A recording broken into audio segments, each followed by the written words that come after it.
force anything po. And we have our separate kasi na mga activities din. And we have our, kung ano, meron siyang Bea Bakes, meron siyang mga ginagawa din on her own. Lionheart TV, your daily dose of entertainment.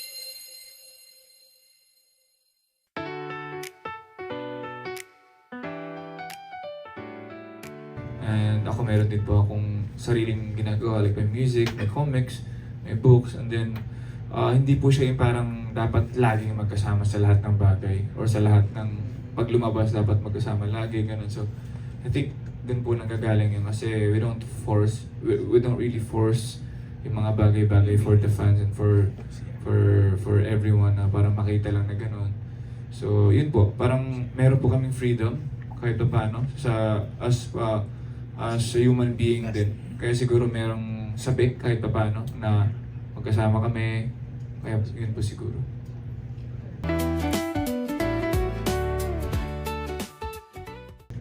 Bago.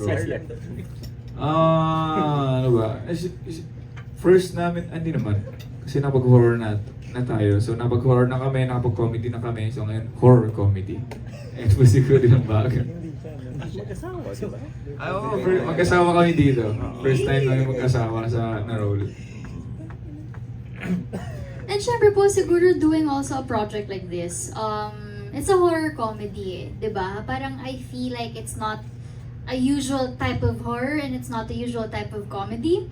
And ayun, kahit napanood naman na nila kami, our first project po kasi, yung pinaka first, hindi pa kami official love team, horror din, nocturno. Pero parang one taping day lang kami magkasama doon. Parang isang eksena, dalawang eksena lang kami nagkita doon sa buong pelikula. Pero yun, I feel like it's a different kind of horror talaga eh.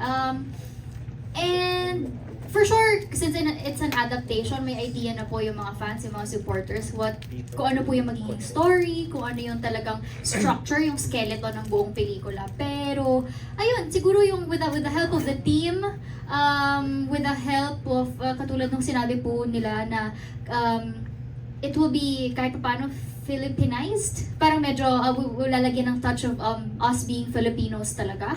I think it's something new. And yun, sana mapanood po ng mga tao. Thank you po.